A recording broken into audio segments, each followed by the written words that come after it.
The vampire king expected another broken slave when they dragged her from the 15-year cage, but when she turned and the birthmark blazed across her spine, his goblet shattered against stone. Every courtier froze as recognition dawned in his eyes. The girl bore the mark of prophecy, and keeping her alive meant war with every vampire house that wanted her dead. The dungeon master's iron grip left fresh bruises on Celeste's wrists as he hauled her from the cage that had been her world for 15 endless years. Her bare feet scraped against cold stone, legs trembling beneath the weight of a body that had forgotten how to stand upright. The tattered remains of what might once have been a dress hung from her skeletal frame, more holes than fabric, doing little to shield her from the castle's bitter chill. Scars crisscrossed her pale skin like a road map of suffering, each mark a testament to the cruelty she had endured in the depths below. Her dark hair hung in matted tangles past her shoulders, unwashed and unkempt, framing a face that bore the hollow expression of someone whose spirit had been systematically broken piece by piece. The dungeon master yanked her forward with practiced indifference, his boots echoing against the stone while her own footsteps made barely a whisper. They climbed winding staircases that seemed to stretch forever upward, each step taking her further from the familiar darkness she had called home and closer to whatever fresh horror awaited above. The air grew warmer as they ascended, carrying scents she had forgotten existed: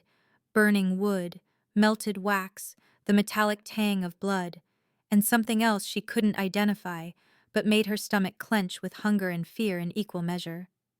Light began to flicker against the walls, real light from torches and chandeliers, not the dim glow of the single candle that had been her only companion for so many years.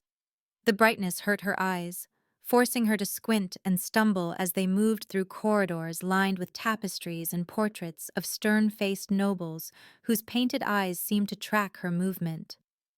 Guards in black armor nodded to the dungeon master as they passed, their gazes sliding over Celeste with the same disinterest one might show a piece of livestock being led to slaughter. The massive doors to the throne room stood before them like the gates of judgment itself, carved with intricate patterns of roses and thorns that seemed to writhe in the dancing torchlight. The dungeon master paused to wipe sweat from his brow despite the castle's chill, his nervousness betraying the gravity of what lay beyond those doors.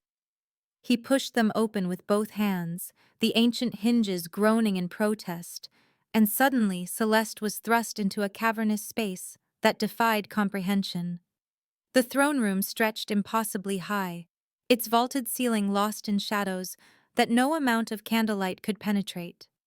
Massive stone pillars supported the weight of centuries, each one carved with the history of the vampire kingdom in bas-relief scenes of conquest and ceremony. Hundreds of nobles filled the space, their pale faces turned toward the throne like flowers following the sun, dressed in velvets and silks that caught the light and threw it back in jeweled fragments. The air thrummed with tension and anticipation, the kind that precedes either celebration or execution. At the far end of this sea of vampiric nobility sat the throne itself, carved from a single block of obsidian that seemed to absorb light rather than reflect it, and upon it lounged a figure who commanded the attention of every soul present through sheer force of presence alone. Vampire King Aldrich Nightborn possessed the kind of beauty that belonged in marble statues and ancient paintings, his features carved with mathematical precision that spoke of divine rather than mortal creation. His dark hair fell in waves to his shoulders, framing a face that might have been crafted by angels before their fall from grace. High cheekbones cast shadows across skin pale as winter snow, while his eyes held depths that seemed to contain the wisdom and weariness of his many centuries. He wore black leather that fit him like a second skin, adorned with silver clasps and buckles that caught the candlelight with every breath. In his left hand, he held a goblet of what could only be blood, the dark liquid swirling gently as he turned his attention to the proceedings below. This was the monthly feeding selection, a grim tradition where the king chose from among the castle's prisoners those who would serve as sustenance for his court. The gathered nobles watched with barely concealed hunger, their fangs glinting in the torchlight as they anticipated the feast to come. The dungeon master forced Celeste to her knees before the throne, her legs folding beneath her like broken reeds. She kept her eyes fixed on the floor, having learned long ago that meeting the gaze of her captors only brought additional pain. The pattern of the stone tiles blurred together as tears she thought she had no more strength to shed began to fall, each droplet disappearing into the ancient grooves worn smooth by countless other prisoners who had knelt in this very spot. The king's voice, when he spoke, carried the authority of absolute power tempered by centuries of rule. He inquired about the selection with casual indifference, as though discussing the weather rather than the fate of human lives. The dungeon master began his recitation of available prisoners, listing their crimes and conditions like a merchant hawking wares at market. Celeste's name fell from his lips with the same lack of ceremony as all the others, accompanied by a brief description of her 15 years of imprisonment and current state of physical deterioration. She was, he assured the king, ready for disposal, having served her sentence and outlived her usefulness. The court murmured its approval, several nobles licking their lips in anticipation of fresh blood. But as Celeste knelt there, her damaged dress finally gave way under the strain of movement and exposure, the fabric tearing along seams that had held together through sheer stubbornness alone. The tear ran from shoulder to waist, exposing the pale skin of her back and, more significantly, the intricate pattern that spiraled down her spine like a river of stars. The birthmark began just below her neck and flowed in elegant curves to the small of her back, its design incorporating elements that seemed to shift and dance in the flickering light. Ancient symbols that predated written language intertwined with astronomical patterns, creating a tapestry of meaning that only those versed in the oldest vampire lore could hope to interpret. The effect on the vampire king was immediate and dramatic. The goblet in his hand, crafted from precious metal and passed down through generations of his bloodline, shattered against the obsidian throne with a sound like thunder. Dark blood splattered across his leather clothing and the stone floor, but he paid no attention to the mess or the sharp fragments that drew lines of crimson across his pale fingers. His eyes, which had held the casual interest of a predator selecting prey, now blazed with recognition and something that might have been fear. The entire court fell silent, hundreds of vampires frozen in place as they witnessed their unshakable king's composure crumble in an instant. Even the dungeon master stepped back, his weathered face pale with confusion and growing terror at having somehow triggered such a reaction. Celeste remained motionless, unaware that her exposed back had just changed the fate of every vampire in the kingdom. The pattern on her spine seemed to pulse with its own internal light, responding to the supernatural energy that filled the throne room like electricity before a storm. Ancient magic, dormant for 15 years, began to stir in her blood, called forth by proximity to others of supernatural nature. Court seer Morgana emerged from the shadows where she habitually lurked during these proceedings, her ancient face grave with knowledge that others lacked. She had served the vampire court for over 3 centuries, her gift of sight making her invaluable despite her human heritage. Her gnarled hands shook as she approached the throne, her milky eyes fixed not on the king, but on the pattern adorning Celeste's spine. When she spoke, her voice carried the weight of prophecy and the certainty of doom. She confirmed what Aldrich's recognition had already told him, but what his rational mind refused to accept. The girl bore the mark of the fallen star, the ancient sign of the prophesied hybrid who would either usher in a new age of peace between vampires and humans or destroy both races in apocalyptic fire. The mark was unmistakable, its pattern matching exactly the descriptions preserved in the most secret and sacred texts of vampire lore. Every curve and symbol had been foretold, recorded by seers long dead who had glimpsed this moment across the centuries and left warnings for those wise enough to heed them. The prophecy itself had been born 500 years earlier during the reign of King Aldric's ancestor, when the rigid boundaries between vampire and human society had briefly blurred in ways that terrified the nobility. Lady Evangeline Nightborne, sister to the king of that era, had committed the ultimate transgression by falling in love with a human scholar named Marcus Thornfield. Their forbidden romance had scandalized the court and threatened the very foundations of vampire superiority. But worse was to come when their union produced a child whose very existence challenged everything vampires believed about their nature.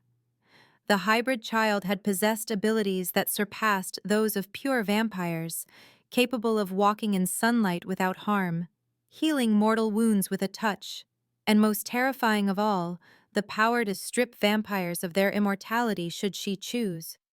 The vampire houses had united in their determination to eliminate this threat, hunting down not only the child, but every member of both bloodlines to ensure such an abomination could never rise again. They had believed their genocide successful, the hybrid bloodline extinguished, the threat buried with their victims. The prophecy had warned that the line would return, that a new hybrid would emerge bearing the mark of the fallen star, and that her choices would determine whether vampires evolved beyond their predatory nature or faced extinction at the hands of their own hubris. Morgana's revelation sent ripples of shock and fear through the assembled court. Vampires who had lived for centuries suddenly confronted with legends they had thought safely relegated to ancient history. The mark on Celeste's spine glowed more brightly now, responding to the supernatural energy of recognition surrounding her. She remained kneeling, unaware of the cosmic significance of her existence, her mind still trapped in the survival mechanisms that had kept her sane through 15 years of captivity. The king rose from his throne with fluid grace that belied the turmoil visible in his ancient eyes. He descended the steps slowly, each footfall echoing through the silent chamber, his gaze never leaving the pattern that marked Celeste as the most dangerous and precious being in his kingdom. When he spoke again, his voice carried a new tone, one that commanded absolute attention from every supernatural creature present. Instead of ordering her execution as tradition and safety demanded, he declared Celeste under royal protection, his words ringing through the throne room like the toll of destiny's bell. The court erupted into chaos at this unprecedented decision, centuries of protocol shattered in a single moment. Lord Matthias Blackthorn, leader of the Old Guard faction that opposed any change to vampire traditions, stepped forward, with fury blazing in his pale eyes. His objection rang clear above the din, demanding explanation for this deviation from law and custom. Other nobles added their voices to his protest, but King Aldrich silenced them all with a gesture that reminded everyone present exactly who ruled this kingdom and what the cost of defying him might be. Celeste finally raised her head, confusion and terror warring in her expression as she tried to understand what was happening around her. The words meant nothing to her, the politics and prophecies beyond her comprehension. But she recognized the shift in atmosphere, the way eyes that had looked upon her as prey now regarded her with something approaching reverence and fear. Her voice, when she tried to speak, came out as barely a whisper. 15 years of silence and screaming having taken their toll on vocal cords that had almost forgotten how to form words. She asked what they wanted from her, a question so simple yet so loaded with implications that it struck the assembled vampires into momentary silence. King Aldrich's response was to summon Captain Elena Ravencrest, his most trusted warrior and the only member of his court he considered above corruption or treachery. Elena emerged from the ranks of guards with the fluid movements of a predator, her hand resting casually on the hilt of her silver sword as she assessed the situation with keen intelligence. Her assignment was simple in words, but staggering in implications. protect Celeste with her life, ensure no harm came to the girl, and prepare for the storm that was surely coming. As the throne room slowly emptied, vampires dispersing to spread word of the evening's events to their respective houses and allies, black ravens took flight from the castle's towers carrying messages that would change the balance of power throughout the supernatural world.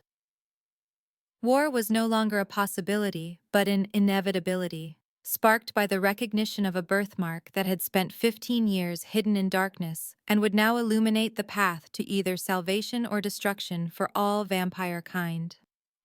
The royal quarters felt impossibly vast after 15 years in a space barely large enough to lie down, each room flowing into the next like chambers in a palace built for giants rather than mortals. Celeste stood frozen in the doorway, her bare feet refusing to cross the threshold, as though some invisible barrier held her back, while Captain Elena Ravencrest waited with infinite patience beside her.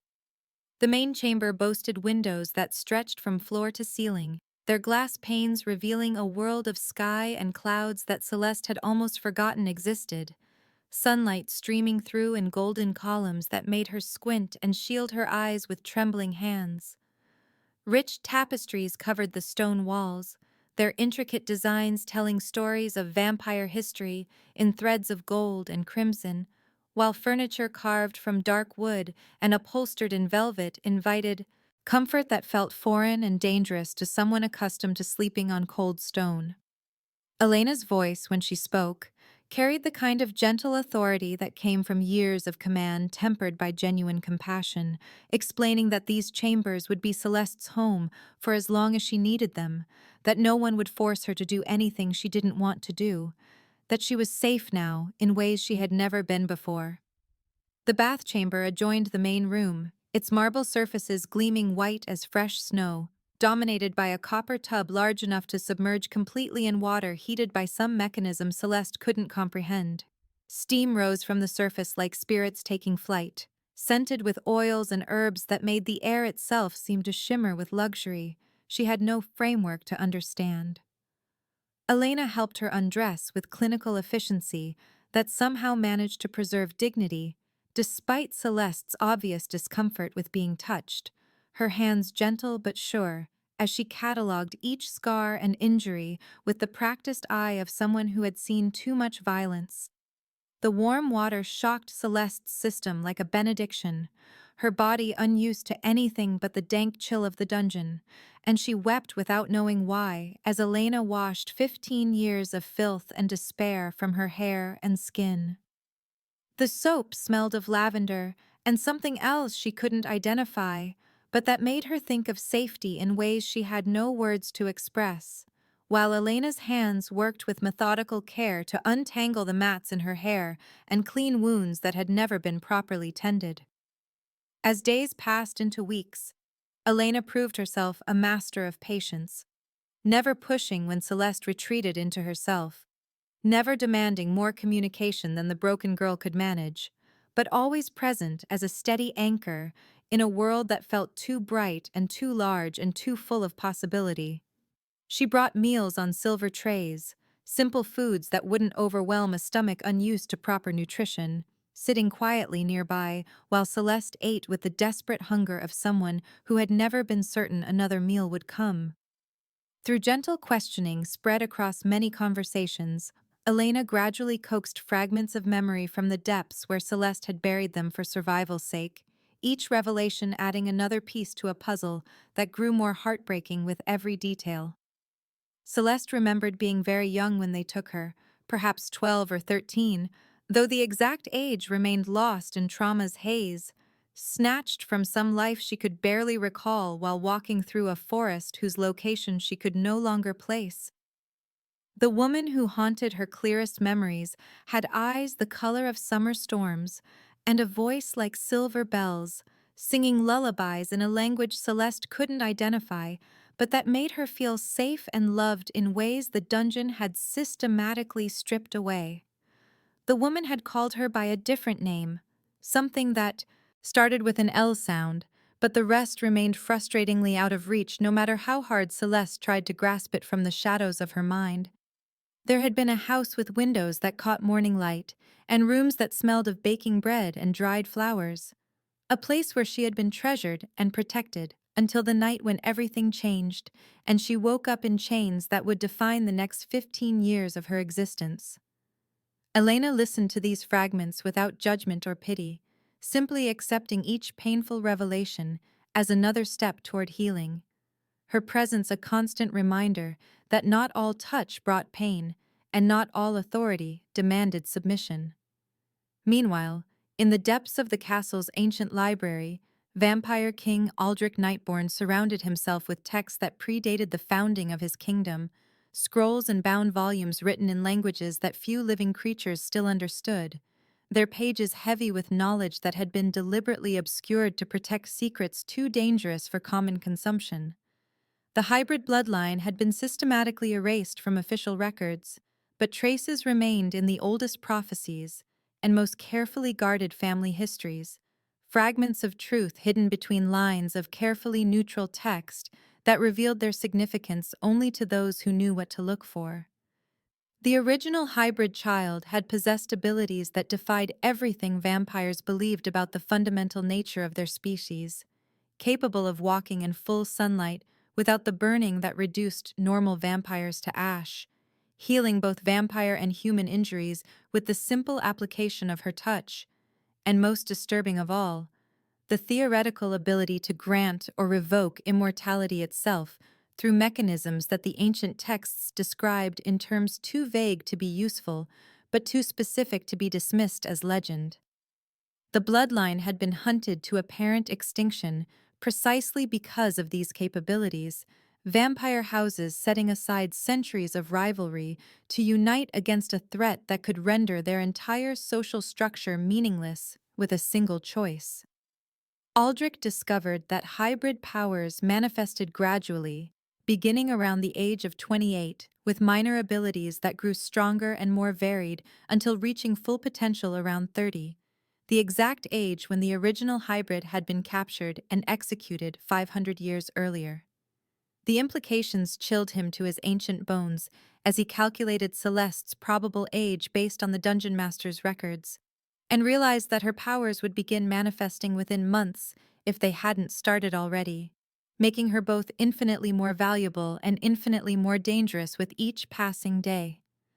The nightmare struck Celeste 3 weeks after her arrival in the royal quarters, tearing her from sleep with the kind of violence that left her gasping and disoriented in bedsheets soaked with perspiration that felt cold as winter rain. She had been dreaming of the woman with storm-colored eyes, watching helplessly as shadow figures dragged her away while singing turned to screams that echoed through forest darkness. The same dream that had haunted her sleep for 15 years, but somehow more vivid and immediate than ever before.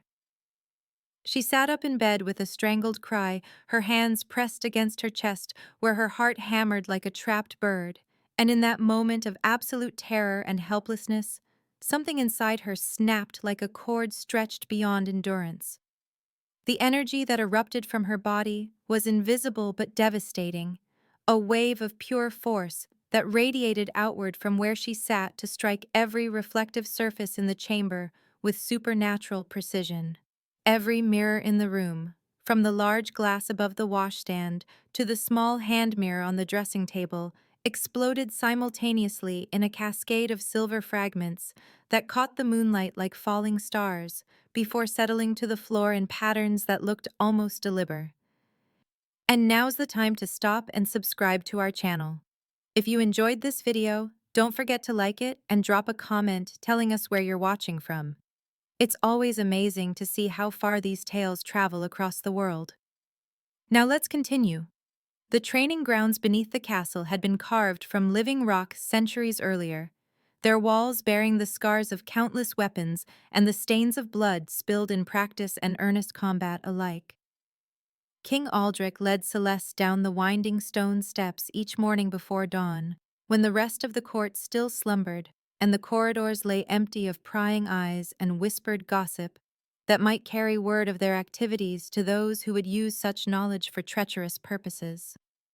The chamber itself stretched vast and shadowy, lit by torches that cast dancing flames across weapon racks, filled with swords and daggers crafted by master smiths whose names had been lost to time, while practiced dummies stuffed with straw and wrapped in leather stood ready to absorb the impact of strikes that would shatter human bones. Celeste moved through these sessions with the awkward grace of someone learning to inhabit her own body after years of confinement, her muscles slowly remembering strength while her reflexes developed the speed necessary for survival in a world where death could strike without warning. Aldrich proved himself a patient teacher despite his fearsome reputation, correcting her stance with gentle touches that sent unexpected warmth through her damaged spirit, his ancient hands guiding hers on sword hilts worn smooth by generations of warriors. Their conversations during rest periods revealed depths to vampire culture that no human had ever been permitted to understand. Stories of honor and loyalty that contradicted everything she had believed about the creatures who had held her captive for so long. He spoke of the loneliness that came with immortality, the weight of watching centuries pass while everyone you cared for crumbled to dust, the terrible responsibility of making decisions that would affect generations yet unborn.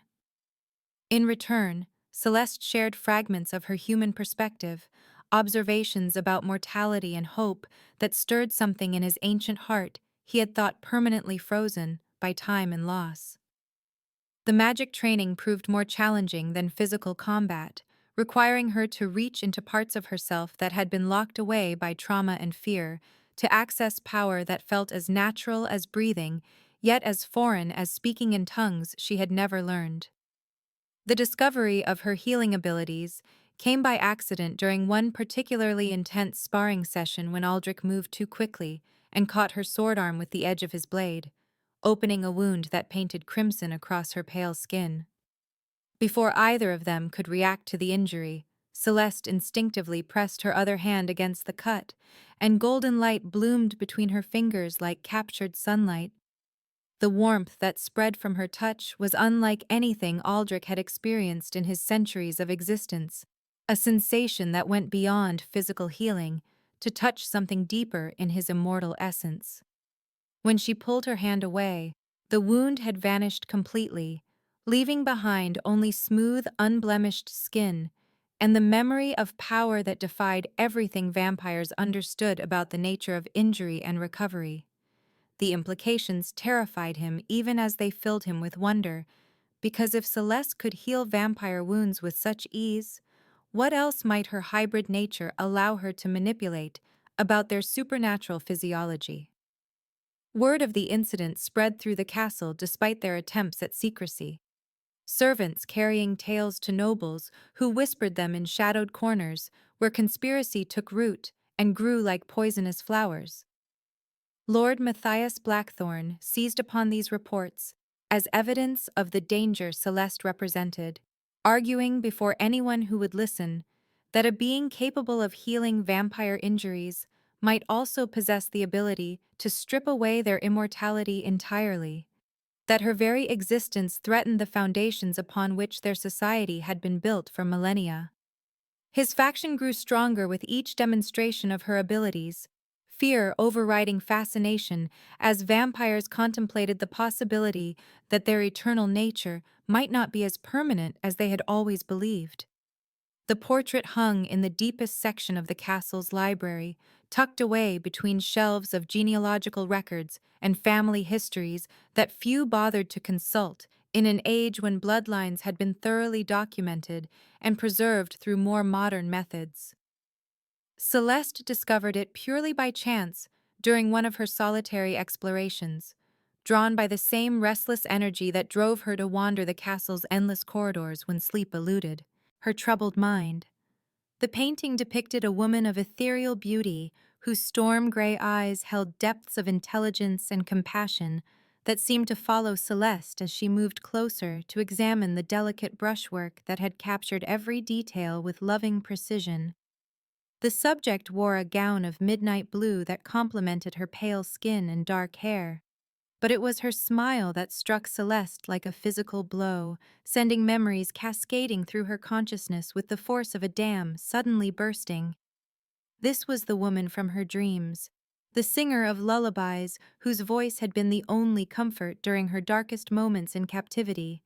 But seeing her immortalized in oils and pigment unlocked details that had remained frustratingly out of reach for so many years. The nameplate beneath the portrait bore an inscription that made Celeste's world shift on its axis. Lady Isabella Nightborn, beloved sister and daughter, lost to us in the year of our Lord, 1695. The dates matched perfectly with Celeste's own birth, confirming what her heart had already recognized, even as her rational mind struggled to accept the implications of such a connection.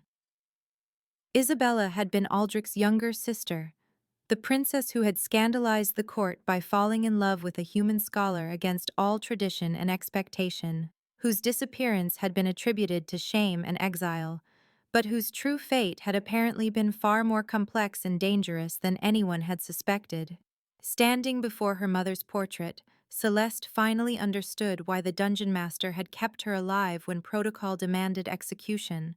why her captors had maintained her in captivity rather than simply ending her miserable existence as efficiency would have dictated.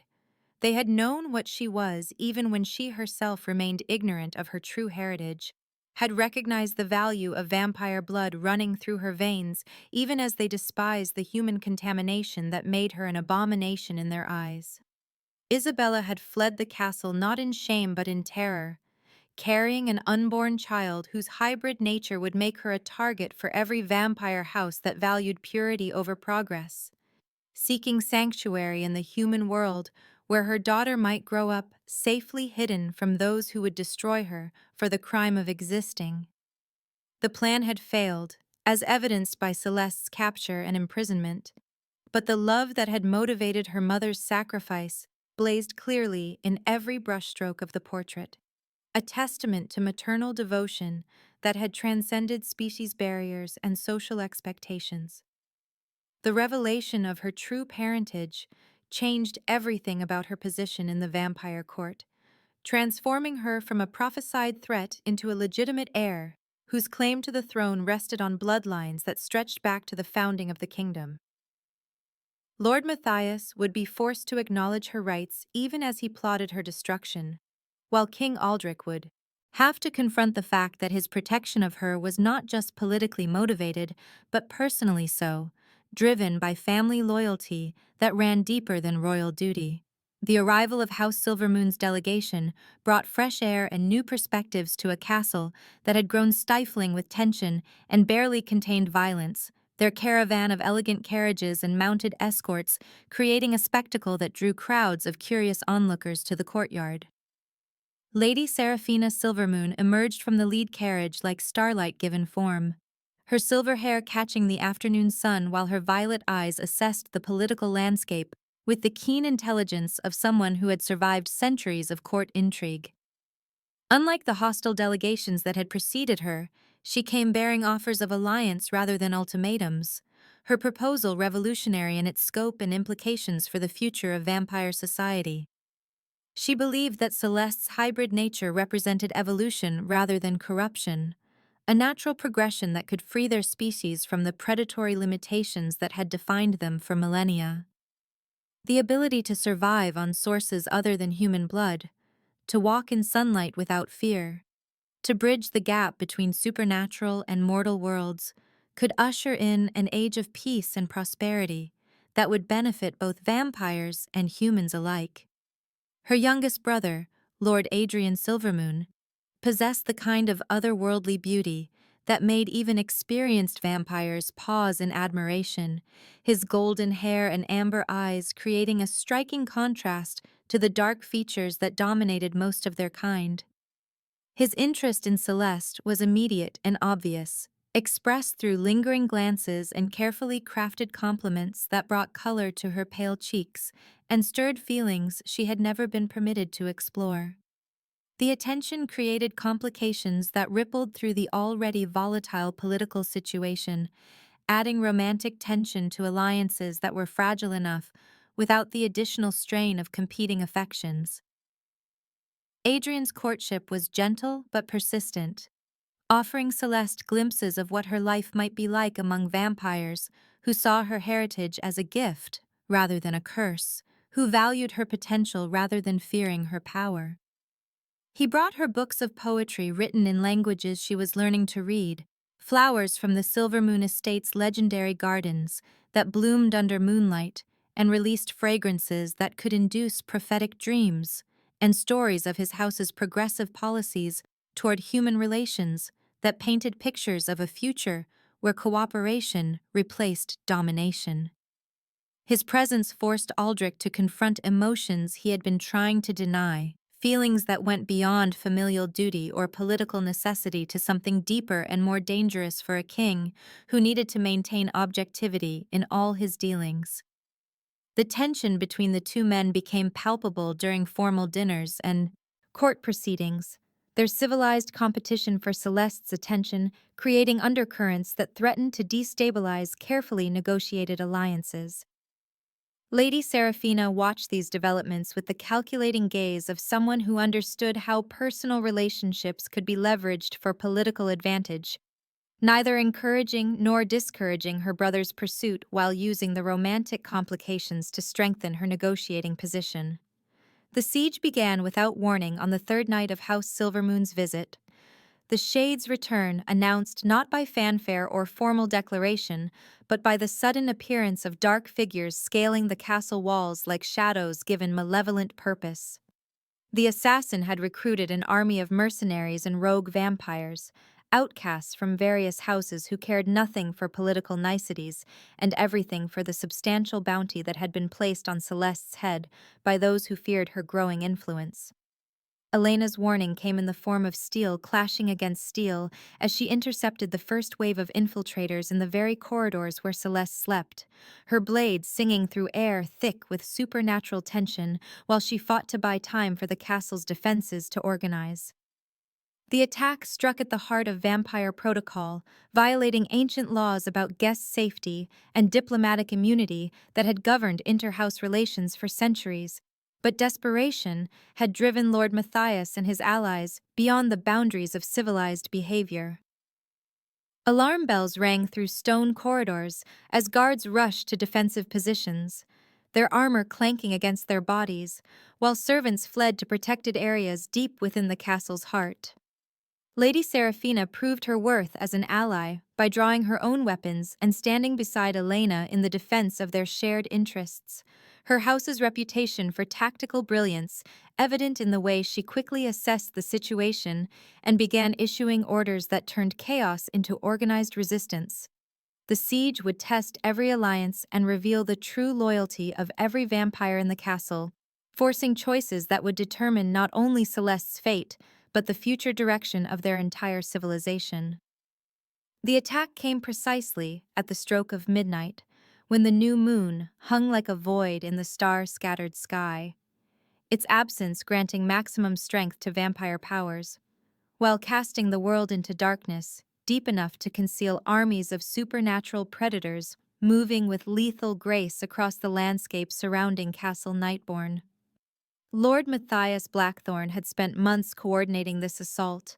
binding together vampire houses that had feuded for centuries through careful manipulation of their shared fear and hatred of what Celeste represented to their ancient order.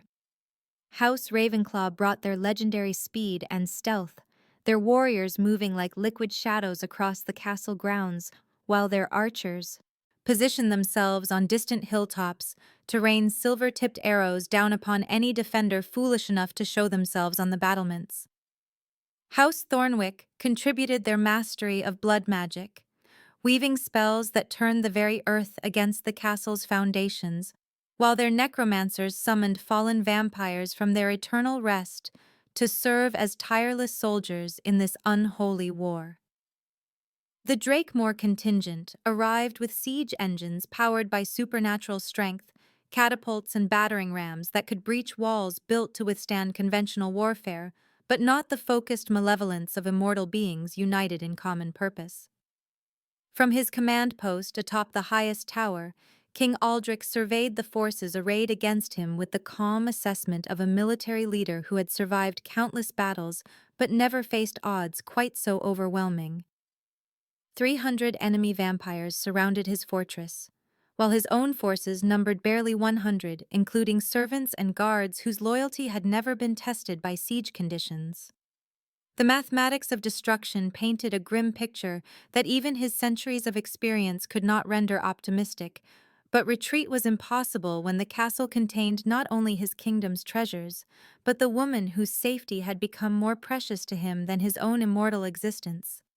Captain Elena Ravencrest moved through the castle like a whirlwind of steel and determination, her armor gleaming dully in torchlight as she organized defenses that would need to hold against supernatural forces equipped with centuries of tactical knowledge and personal grudges that burned hotter than any flame.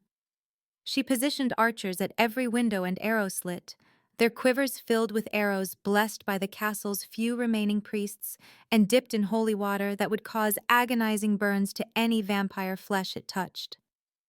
The main gates received reinforcement in the form of blessed silver bars welded across their ancient wood, while the courtyards were scattered with iron caltrops that would slow advancing enemies even if they could not stop them entirely.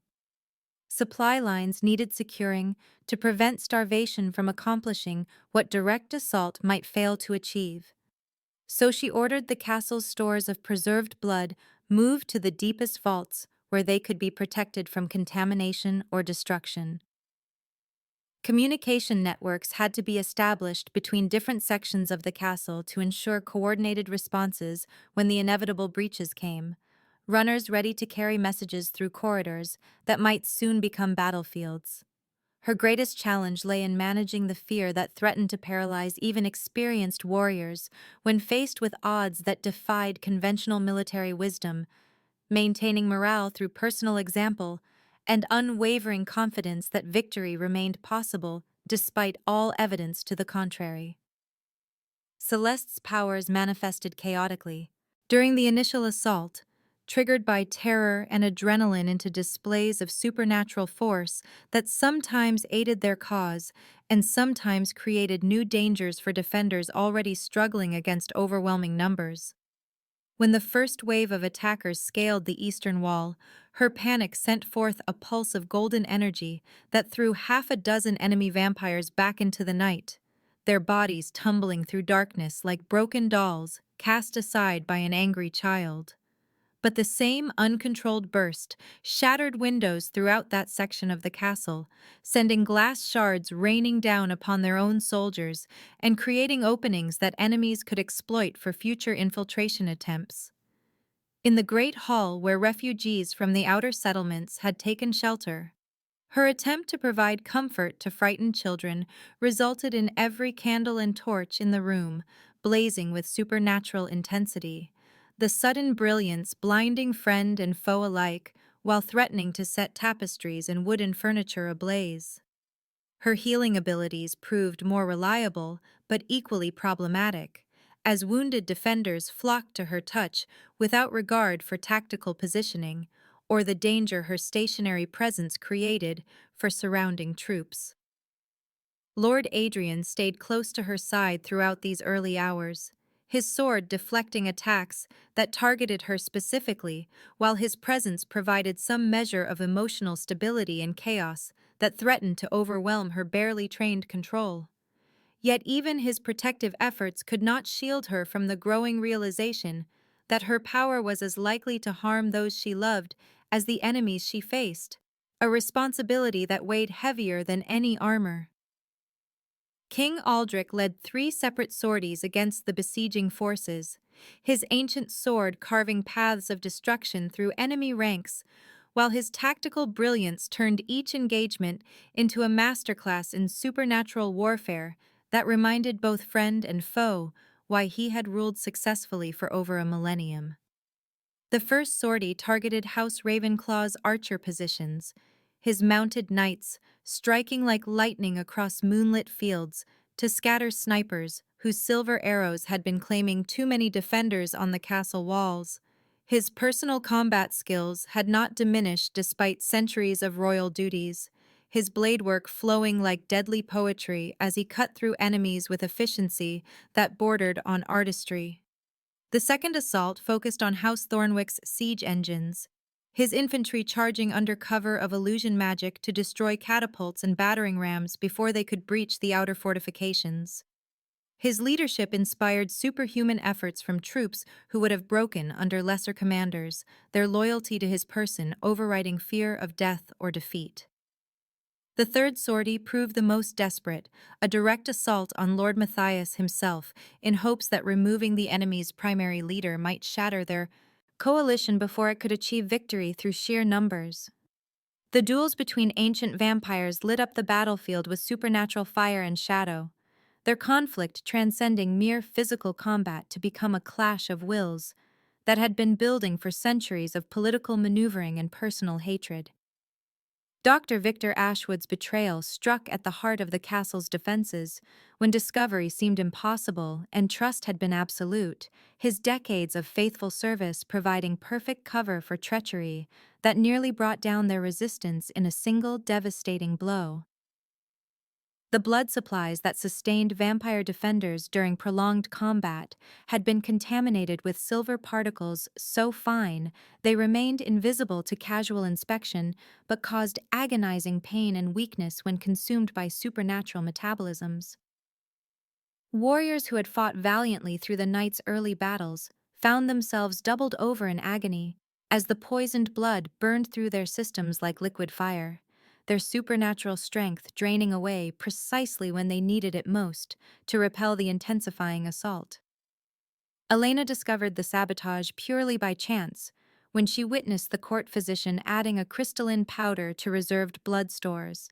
his furtive movements and guilty expression revealing guilt even before she understood the full scope of his treachery.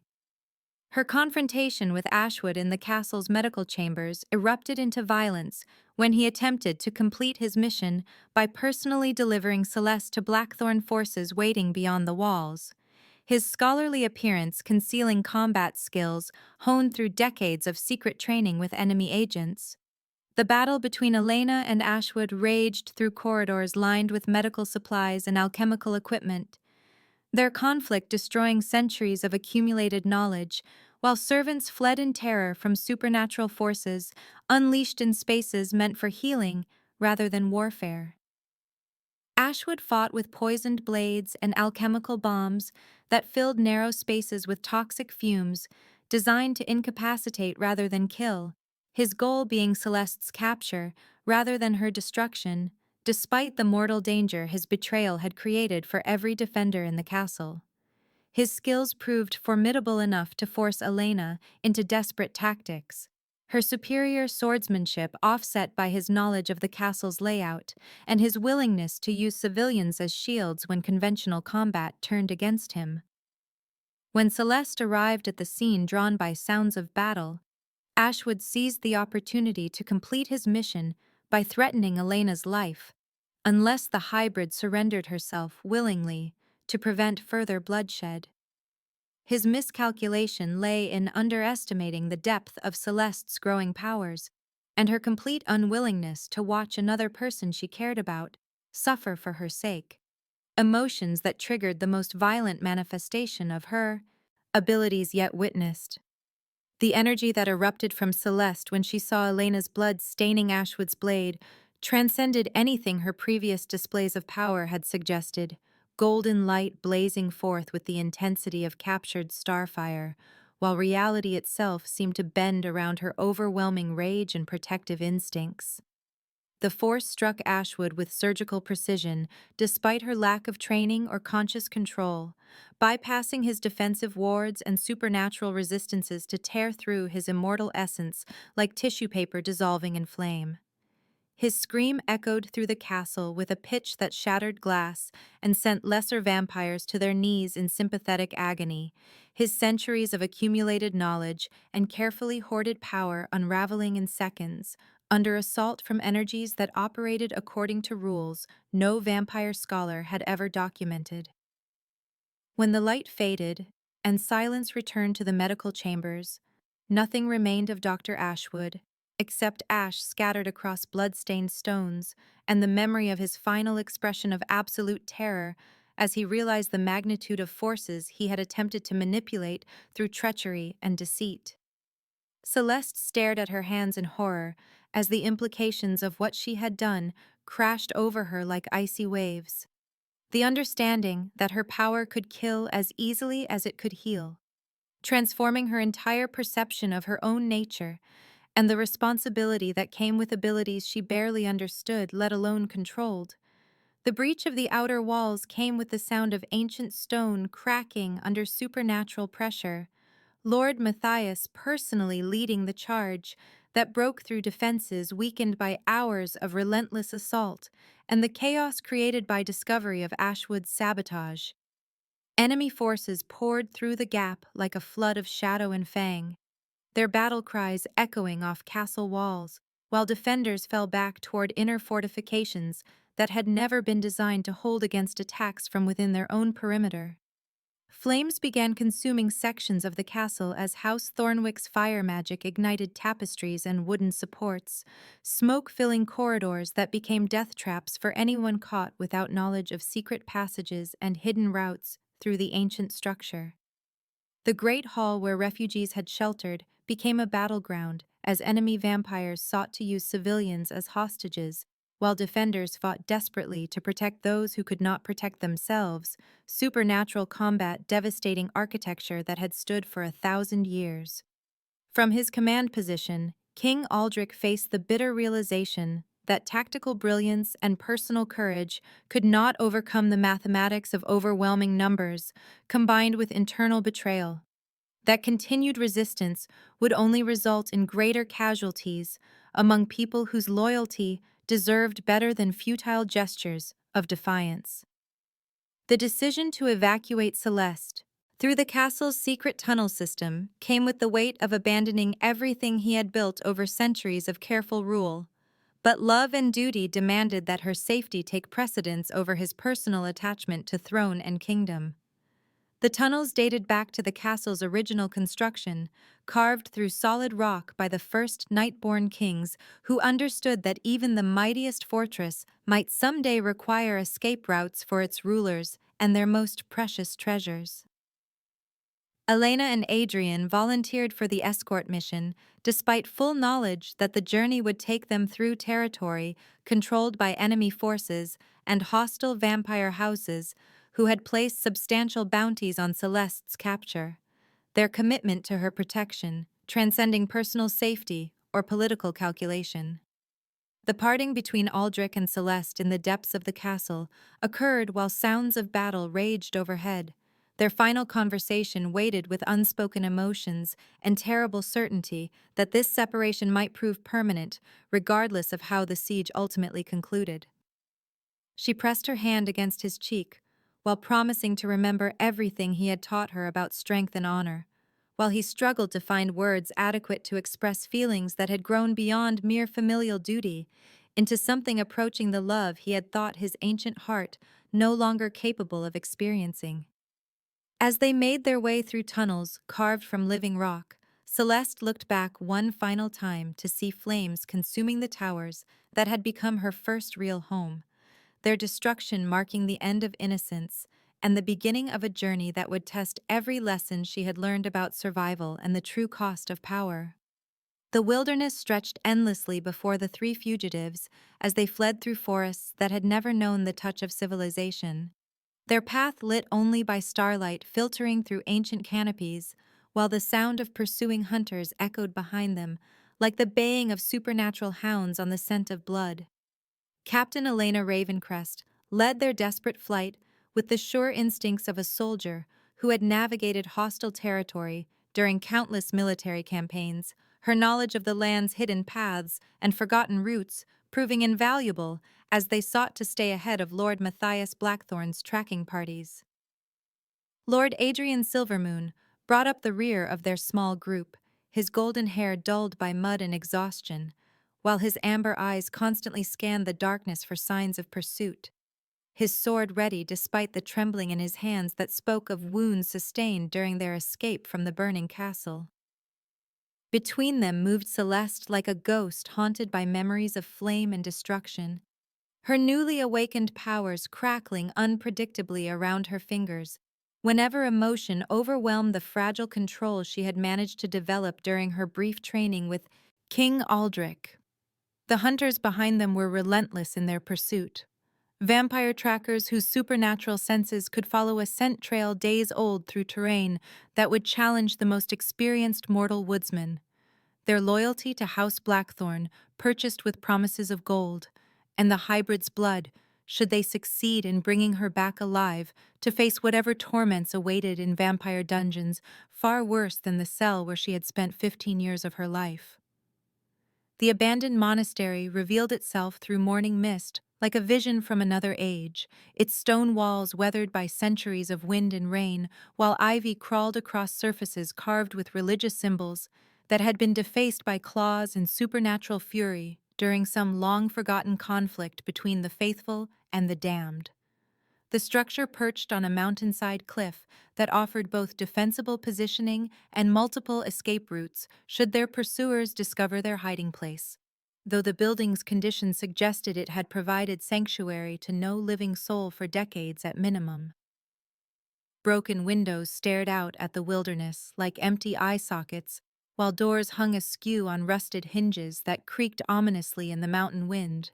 Yet something about the place called to Celeste with a familiarity she could not explain until Elena discovered markings carved into the chapel's stone altar that bore a remarkable resemblance to symbols found in Isabella Nightborn's personal effects. The realization that her mother had once sought refuge within these same walls sent chills through Celeste's already exhausted body. The knowledge that she was literally following in her mother's footsteps, adding weight to a journey that already felt laden with destiny and terrible purpose.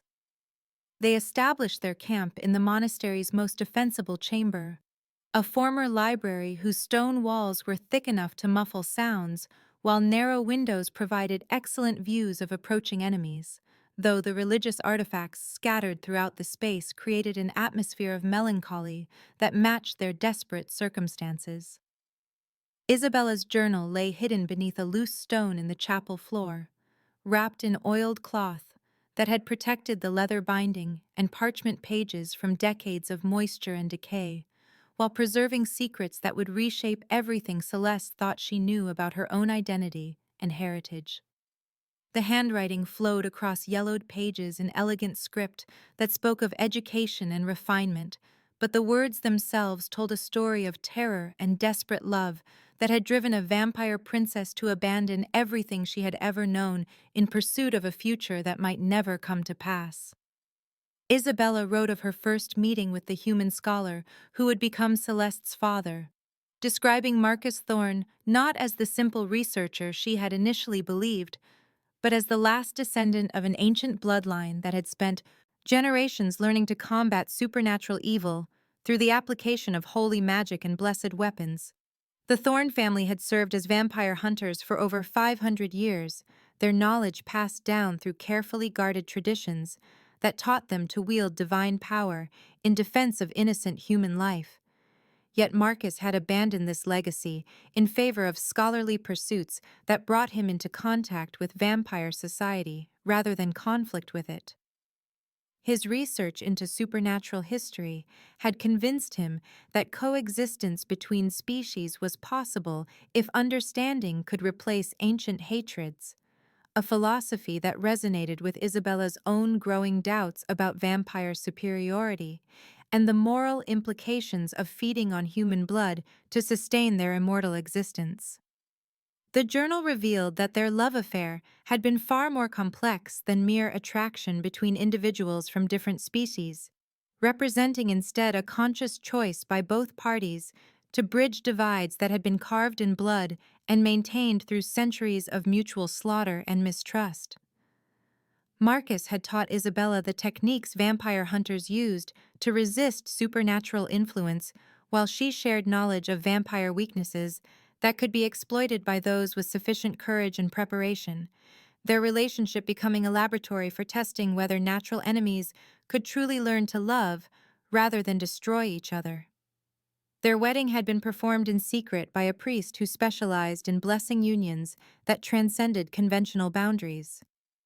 The ceremony taking place within the very monastery where Celeste now sheltered, while supernatural and divine energies swirled around them in patterns that defied both vampire magic and holy doctrine.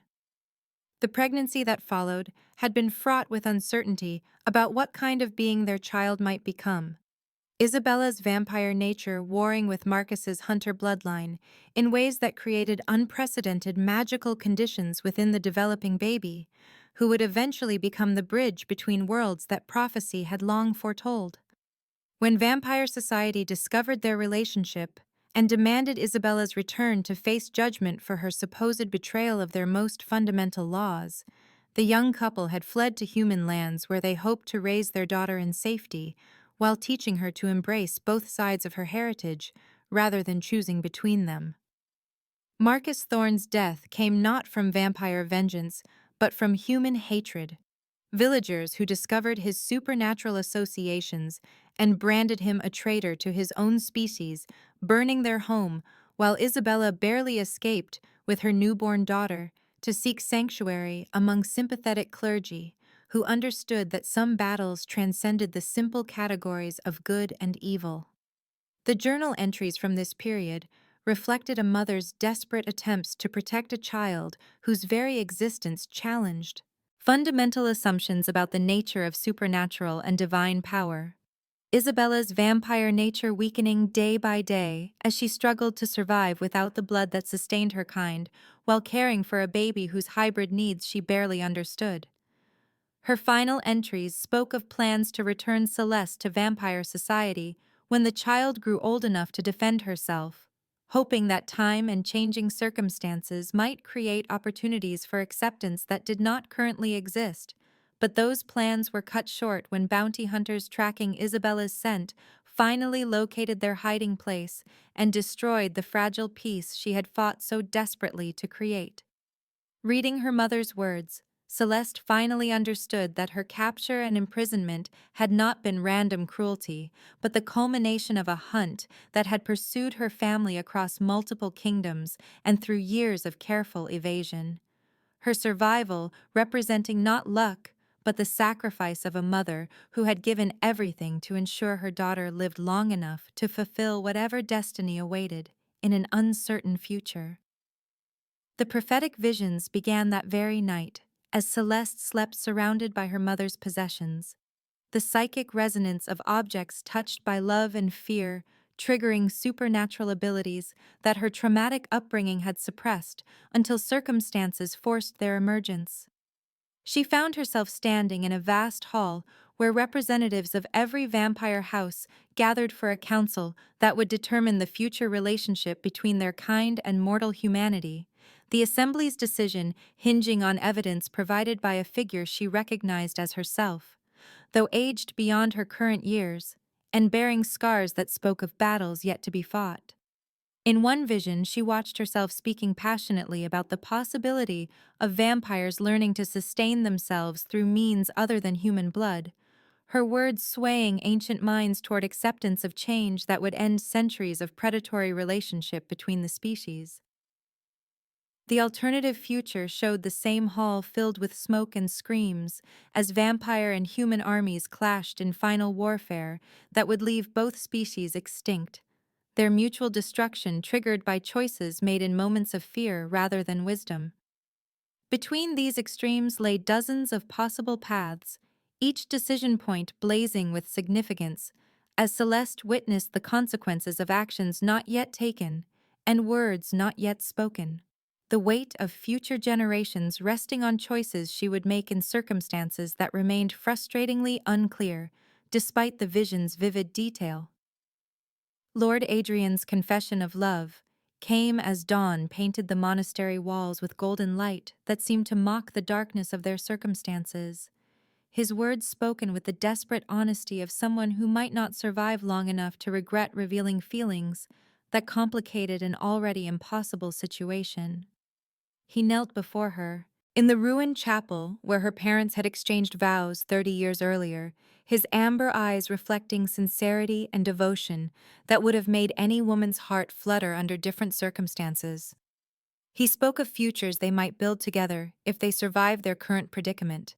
painting pictures of a life free from the political machinations that had destroyed so many vampire relationships while promising protection and companionship that transcended mere physical attraction.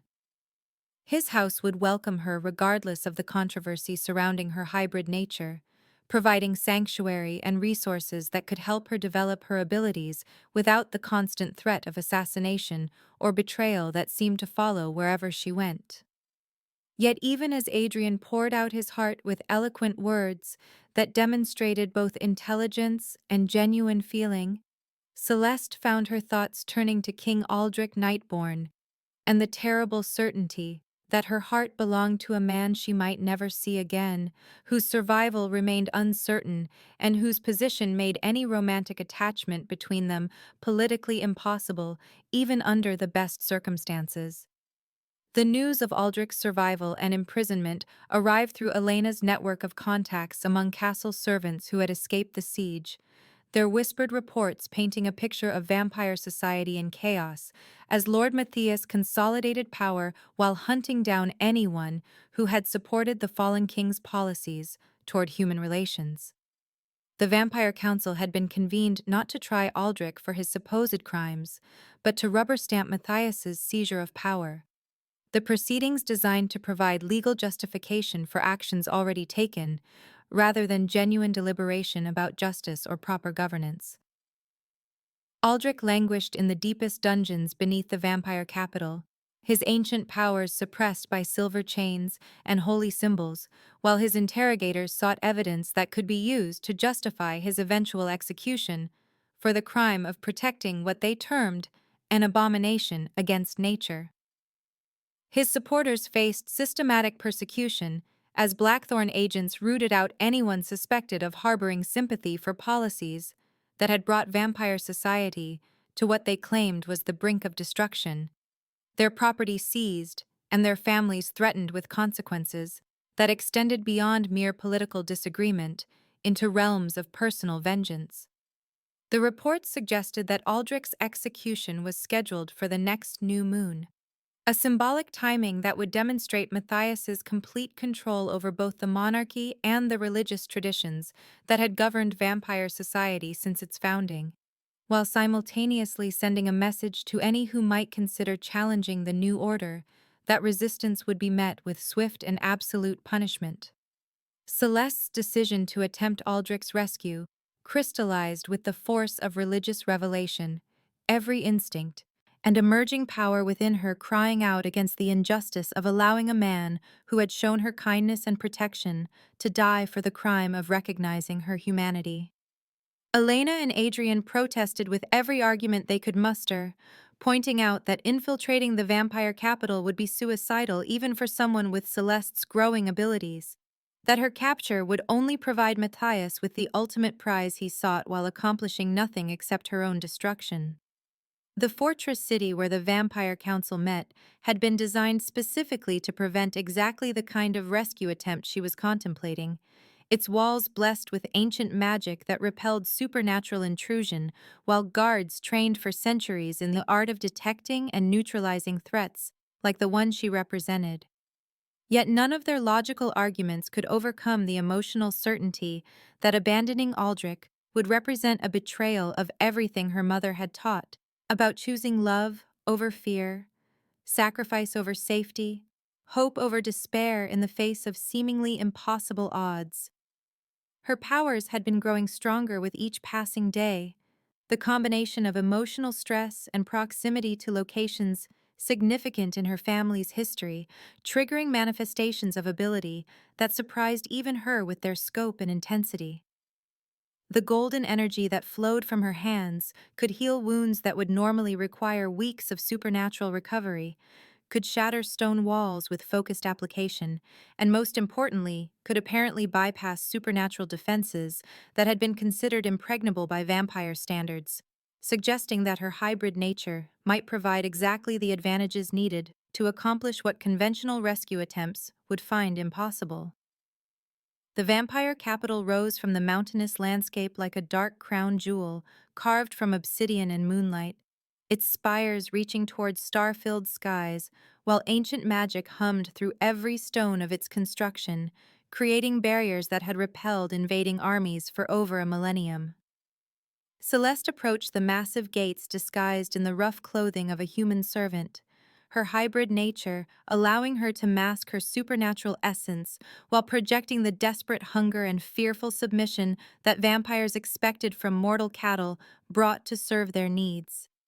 The silver collar around her throat was Elena's masterwork, crafted to appear like a slave's restraint while actually protecting her from detection by the magical wards that swept continuously through the city's defenses, seeking any trace of unauthorized supernatural presence that might threaten the vampire lords gathering for Aldrich's trial. Her forged papers identified her as property of a minor house seeking employment in the capital's vast servant networks, the documentation bearing seals and signatures that Elena's contacts had acquired through careful bribery and blackmail of corrupt officials.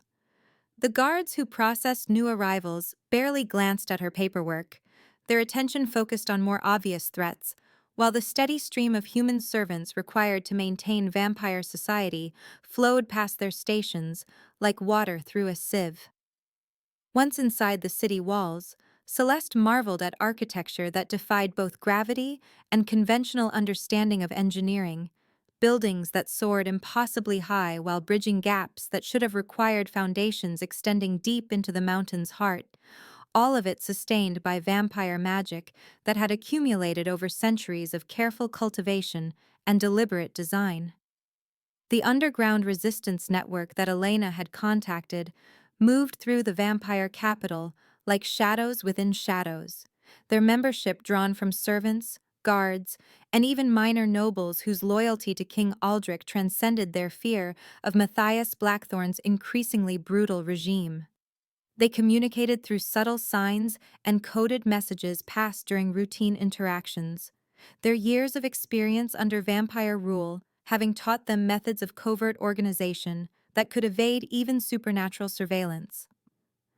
Lady Seraphina Silvermoon had survived the siege of Castle Nightborne and escaped to coordinate resistance efforts from a hidden base beneath the city's oldest temple, her house's influence providing protection for activities that would otherwise have resulted in immediate execution for treason against the new order. The resistance fed intelligence to Celeste about Aldrich's location in the deepest dungeons beneath the Vampire Council chambers, where silver chains and holy wards prevented him from accessing the supernatural strength that had sustained him through centuries of rule, while poisoned blood weakened his body to the point where mere survival required constant struggle against forces designed to break his will. They also revealed Matthias's true plans for her capture, which extended far beyond simple execution to encompass a ritual that would allow him to drain her hybrid blood while she remained alive, believing that consuming her essence would grant him powers that could reshape vampire society according to his vision of absolute dominance over human and supernatural worlds alike. The public trial had been scheduled to take place in the Grand Assembly, a vast amphitheater carved from the mountain's living rock, where every vampire house would witness what Matthias proclaimed as justice, but what objective observers recognized as political theater designed to legitimize his seizure of power through the appearance of legal process. Massive banners bearing Blackthorn heraldry hung from galleries filled with vampire nobles, whose attendance was mandatory rather than voluntary, their presence ensuring that news of Aldrich's humiliation would spread throughout their territories and serve as warning to anyone tempted to challenge the new regime. The charges against the former king had been carefully crafted to appeal to traditional vampire prejudices about racial purity and supernatural superiority,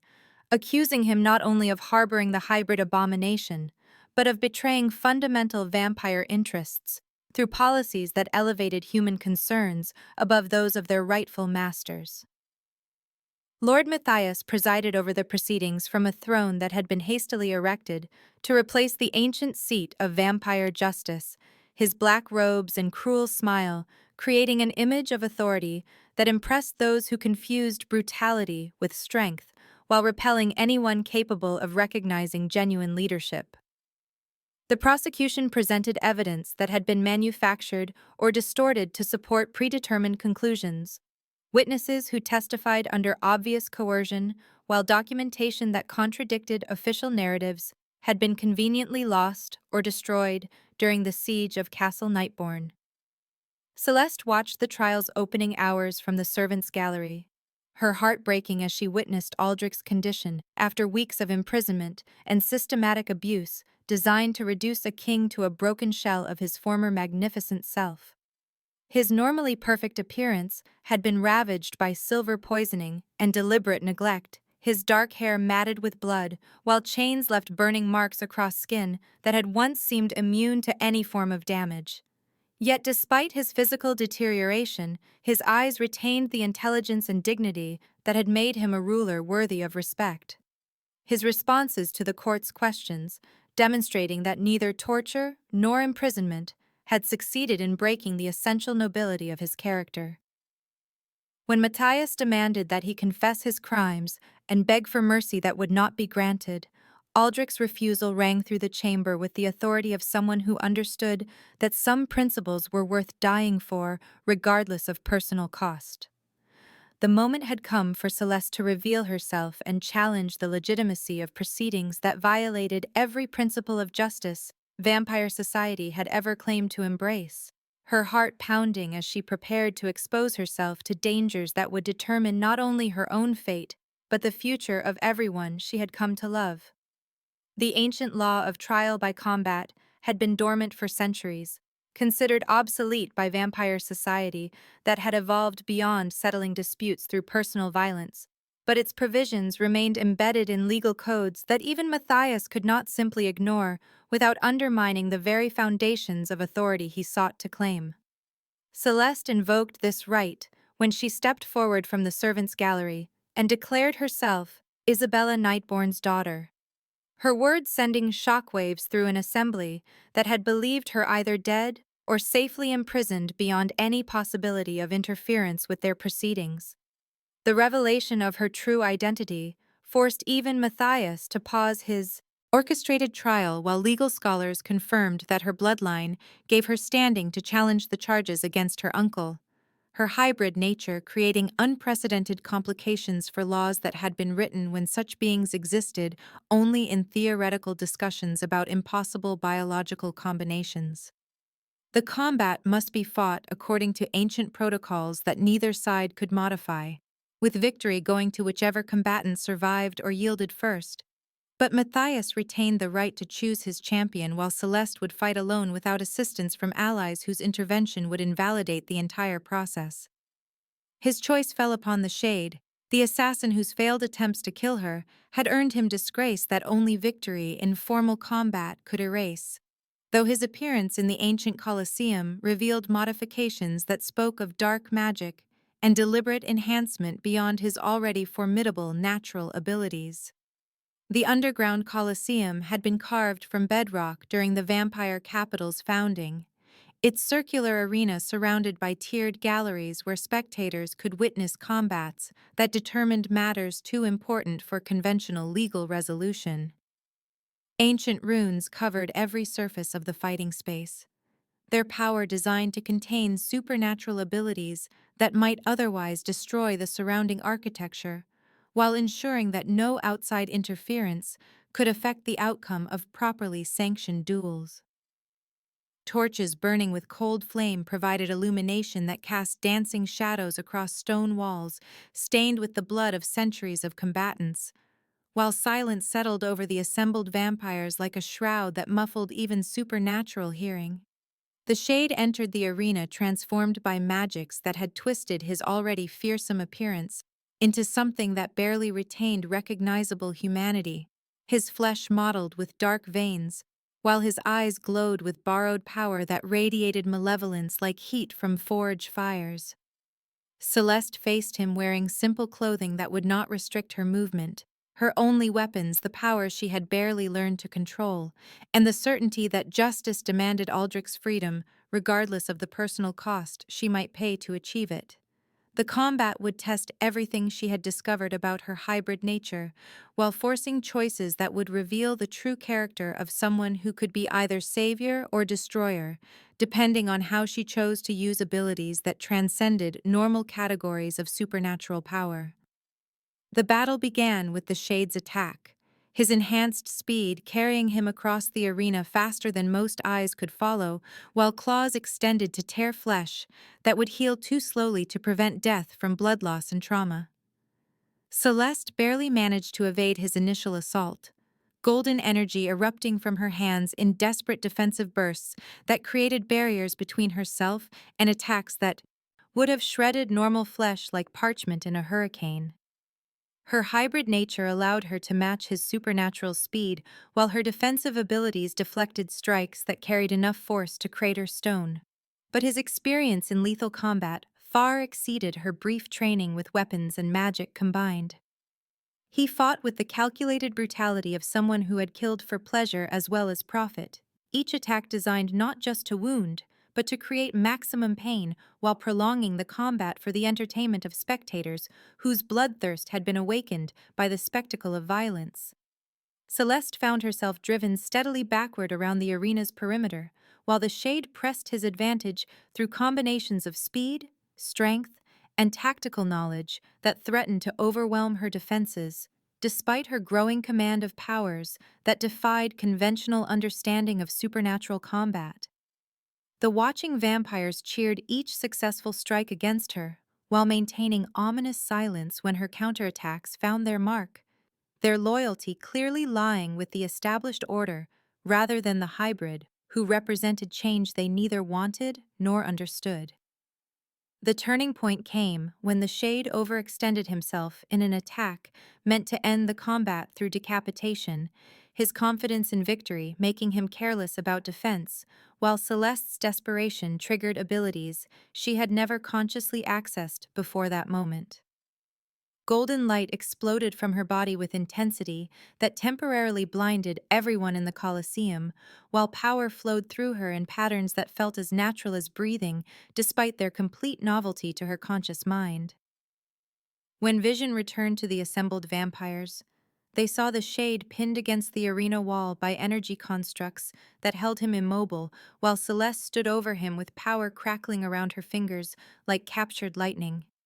She could feel the life force flowing through his enhanced body, could sense the artificial modifications that dark magic had grafted onto his natural vampiric abilities, could destroy him completely with a thought that would unravel his existence down to the molecular level. The choice she faced in that moment carried implications that extended far beyond personal revenge or even victory in combat, representing a fundamental decision about the kind of person she would become and the example she would set for those watching her first real demonstration of hybrid power unleashed without restraint or fear. Instead of destruction, Celeste chose healing, pouring golden energy into the Shade's corrupted form, while carefully unraveling the dark magic that had twisted his nature into something monstrous and barely recognizable as having once been capable of nobility.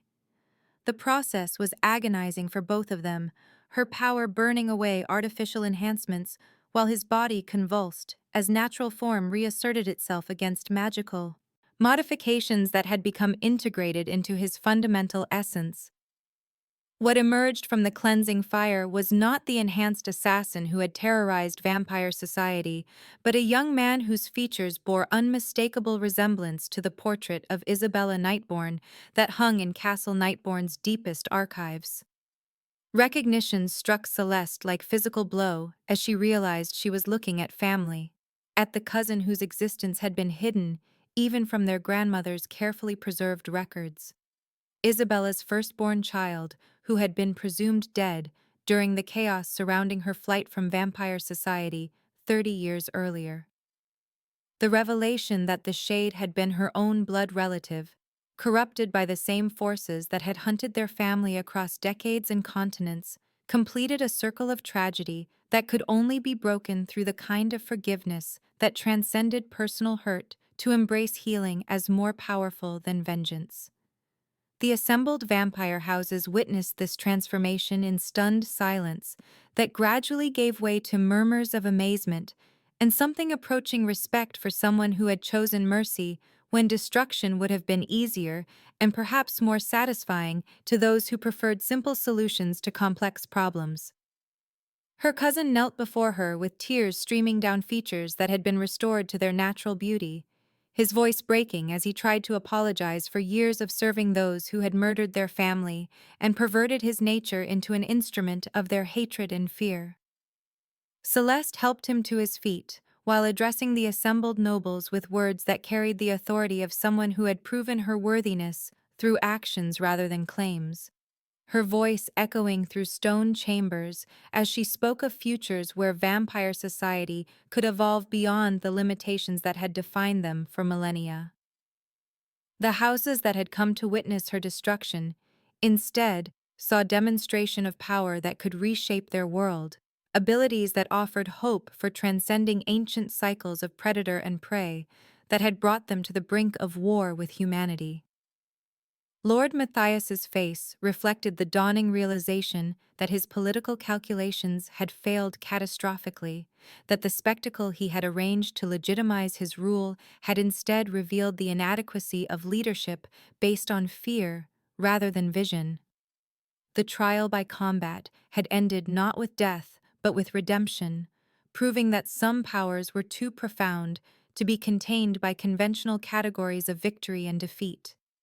Lord Matthias Blackthorn's desperation manifested in rituals that violated every sacred law vampire society had established over millennia of careful magical practice, his determination to steal Celeste's hybrid power driving him to experiments that risked not only his own existence, but the fundamental stability of supernatural forces that governed their world. The forbidden ritual chamber lay hidden beneath the vampire capital's oldest foundations, carved from stone that predated written history, while inscribed with symbols that scholars had spent centuries trying to decipher without success,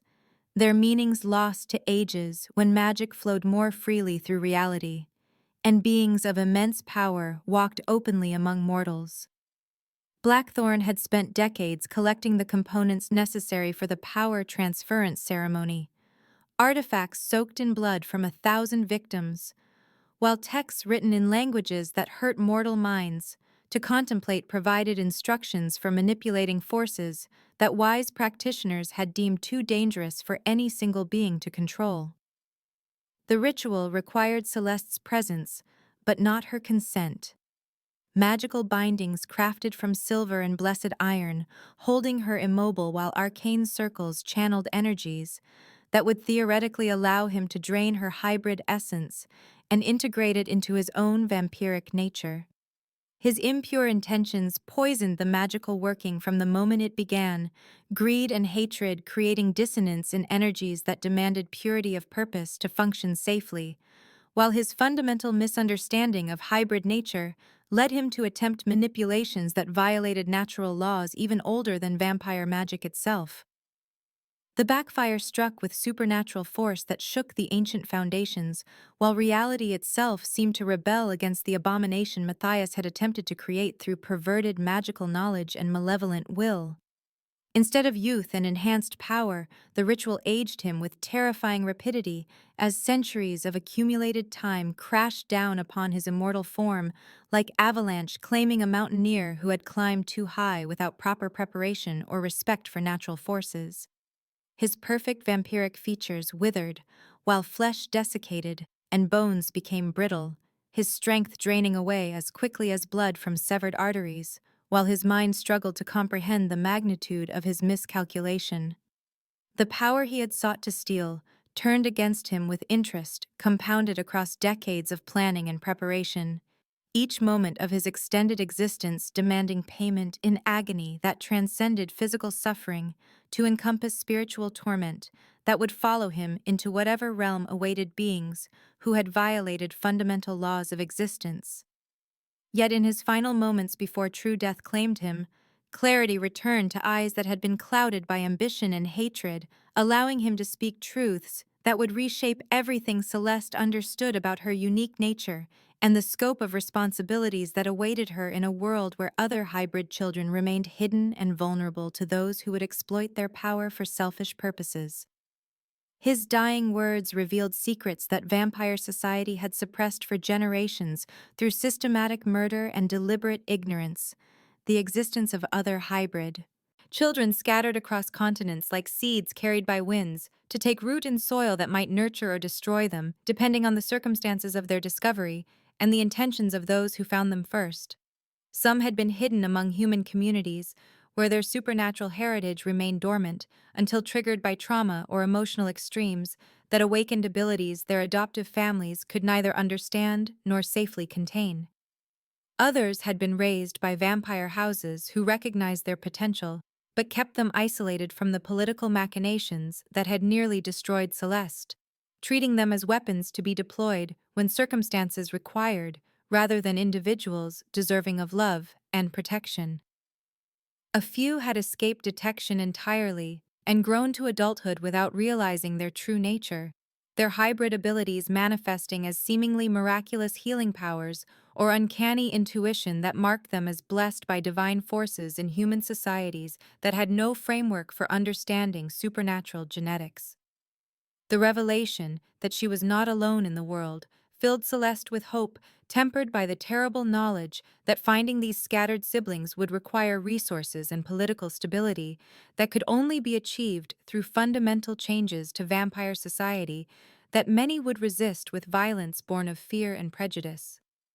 The liberation of King Aldrich from his silver chains and holy bindings required careful application of Celeste's healing powers to repair damage that weeks of imprisonment had inflicted upon his immortal form, her golden energy flowing through his body while neutralizing poisons that had been designed to maintain him in a state of constant weakness without allowing the mercy of unconsciousness or death. His recovery revealed the true extent of torture he had endured in service to Matthias's political ambitions, scars that would have killed lesser beings, serving as testament to his refusal to abandon principles that had guided his rule for over a millennium, despite personal cost that exceeded anything mere physical pain could encompass. Together, they emerged from the dungeons to find vampire society in chaos, as houses that had supported Matthias's coup suddenly discovered themselves without leadership, while those who had remained loyal to legitimate authority struggled to restore order to political structures that had been systematically corrupted through months of systematic purges and intimidation. The immediate challenge lay not in claiming victory over defeated enemies, but in rebuilding trust that had been shattered by betrayal and violence, convincing vampire nobles that cooperation offered better prospects for survival than continued conflict that could only weaken their species in face of external threats that required unity to overcome. Their search for other hybrid children would require diplomatic relationships with human kingdoms that had every reason to distrust vampire motives while maintaining internal stability that could support expeditions into territories where detection might trigger conflicts that could destroy the very beings they sought to protect. The offer of the throne came from houses that had witnessed Celeste's demonstration of power and mercy in the arena. Their recognition of her worthiness, based not on bloodline alone, but on character traits that promised leadership fundamentally different from the authoritarianism that had defined vampire society since its founding in ages when might determined right without consideration for justice or compassion. Lady Seraphina Silvermoon spoke for the assembled nobles when she formally invited Celeste to accept the crown that was hers by right of birth and conquest. Her words carefully chosen to emphasize both legal precedent and practical necessity for change that could prevent future conflicts like the Civil War that had nearly torn their civilization apart through factional violence. Yet, as Celeste stood before the assembled vampire houses in the very chamber where her uncle had been tried for protecting her, she realized that accepting traditional authority would only perpetuate cycles of oppression and rebellion that had characterized vampire politics for centuries. That real change required structures that could accommodate different perspectives rather than imposing solutions through superior force that bred resentment and eventual revolution. Her counter-proposal shocked nobles accustomed to hierarchical thinking by suggesting shared governance that would include human representatives in decisions affecting both species, a council structure that would derive authority from consensus rather than inherited privilege, while ensuring that no single individual could accumulate enough power to threaten fundamental rights of any group or individual. The concept of voluntary limitation of power proved more revolutionary than any military conquest could have been, challenging assumptions about supernatural superiority that had justified centuries of predatory behavior while offering opportunities for cooperation that could benefit all parties through mutual respect rather than enforced submission. Aldrich's support for this radical transformation surprised even Celeste with its immediacy and completeness. His willingness to step down from absolute authority, demonstrating wisdom that came from understanding how power corrupted even well-intentioned rulers when exercised without accountability or meaningful opposition. He had witnessed the gradual isolation that came with making decisions that affected thousands of lives without input from those who would bear the consequences, had felt the slow erosion of empathy that occurred when subordinates feared to contradict royal judgment, even when experience or specialized knowledge suggested better alternatives. The new council structure would force leaders to justify their decisions through persuasion rather than command, while creating mechanisms for peaceful transition of authority that could prevent the kind of succession crises that had plagued vampire society throughout its history. Implementation would require careful negotiation with human communities whose cooperation was essential, but whose trust had been earned through generations of predatory relationships that had taught them to view vampire offers with suspicion that bordered on paranoia. 6 months of patient diplomacy had transformed tentative agreements into functioning partnerships that served as proof of concept for broader changes that could reshape relationships between supernatural and mortal worlds. The new council's early successes, building momentum for more ambitious projects that seemed impossible when first proposed, but achievable through incremental progress that respected the concerns of all participants. Human settlements that had lived in constant fear of vampire raids now sent delegations to negotiate trade agreements that provided mutual benefit while establishing protocols for resolving disputes through arbitration rather than violence that inevitably claimed innocent lives on both sides of ancient conflicts. The vampire houses that had initially resisted power-sharing arrangements gradually recognized advantages that came from having reliable sources of blood provided through voluntary donation systems that respected human dignity while meeting supernatural nutritional requirements without the constant warfare that had consumed resources and created enemies throughout their territories. 3 hybrid children had been located and safely integrated into the new society, their abilities carefully nurtured while their psychological development received attention from specialists who understood the unique challenges faced by beings caught between worlds that had historically viewed each other as natural enemies. Each successful integration provided valuable experience for future rescue operations, while demonstrating that hybrid nature represented opportunity rather than threat when properly supported by communities committed to acceptance rather than fear. Elena Ravencrest had accepted appointment as the first human vampire diplomatic envoy with characteristic determination to excel at challenging assignments that lesser individuals would have declined as impossible or too dangerous for reasonable consideration. Her military background provided credibility with human leaders who understood that someone with her combat experience would not have accepted the position unless genuine cooperation offered better prospects than continued conflict, while her intimate knowledge of vampire society allowed her to navigate political complexities that could have sabotaged negotiations conducted by representatives lacking her unique perspective on both cultures. Lord Adrian Silvermoon had found purpose in leading expeditions to locate hidden hybrid children whose existence had been revealed through careful analysis of historical records and eyewitness accounts that previous investigators had dismissed as folklore or deliberate misinformation. His house's resources supported exploration of remote regions where refugee families might have hidden supernatural children from persecution that had claimed so many lives over the centuries, while his diplomatic skills proved essential for convincing frightened parents that cooperation offered safety rather than the exposure they had spent years avoiding. Each successful rescue operation expanded the network of hybrid individuals who could serve as bridges between species while providing emotional support for others struggling with identity issues that came from belonging fully to neither vampire nor human communities. Standing on the castle balcony, where she had first glimpsed freedom after 15 years of captivity, Celeste reflected on transformations that had reshaped not only her personal circumstances, but the fundamental nature of supernatural society in ways that previous generations would have deemed impossible or heretical. The broken girl who had cowered in darkness now stood as leader of a movement that challenged ancient prejudices while offering hope for futures where cooperation replaced conquest as the dominant relationship between different forms of intelligent life.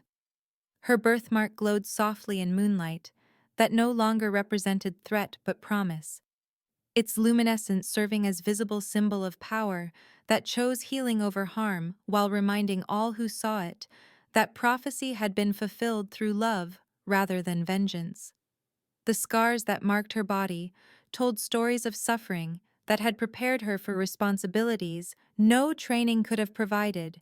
while the strength she had developed through adversity enabled her to make decisions that required courage, born of experience, rather than theoretical understanding of leadership principles.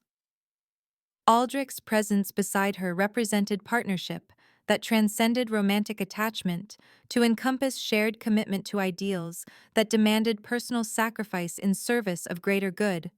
their relationship serving as example of what became possible when ancient barriers were dissolved through mutual respect and genuine affection.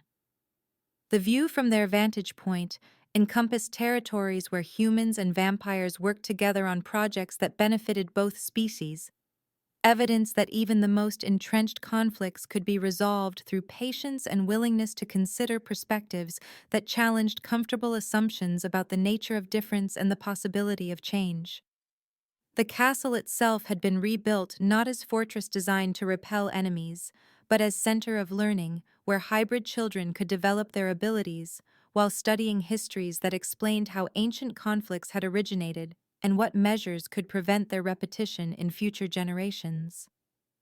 Gardens, planted in courtyards that had once hosted executions, now provided spaces for meetings between representatives of different communities, while libraries collected knowledge from both vampire and human sources to create comprehensive understanding of shared heritage that predated the conflicts that had divided their species for so many centuries. The dungeons where Celeste had suffered had been transformed into museums that preserved memory of past mistakes, while serving as reminders that vigilance remained necessary to prevent backsliding into patterns of behavior that had caused so much unnecessary pain and loss. Her story would be told to future generations, not as tale of individual triumph, but as demonstration of what became possible when someone chose to transform suffering into wisdom while using power in service of justice rather than personal gain. The birthmark that had identified her as prophesied bridge between worlds now symbolized hope that ancient enemies could become allies when fear was replaced by understanding and hatred dissolved through recognition of shared humanity that transcended superficial differences in appearance or abilities.